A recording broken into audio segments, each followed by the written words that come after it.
Hi, my name is Nils Rooijmans and I'm looking forward to guiding my workshop in advanced Gaql queries.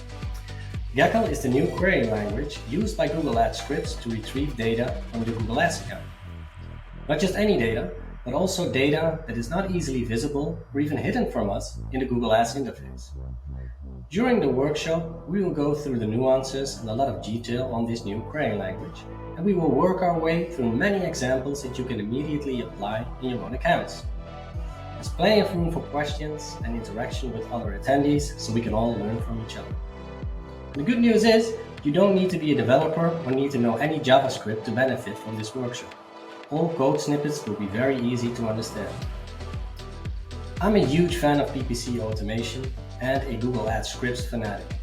Thanks to scripts and the Google Ads query language, I'm able to scale my accounts and grow my agency without adding a lot of manual labor. I'd like to teach you how you can achieve the same. So grab one of the tickets and be part of SMX Advanced on September 28th. Hope to see you there.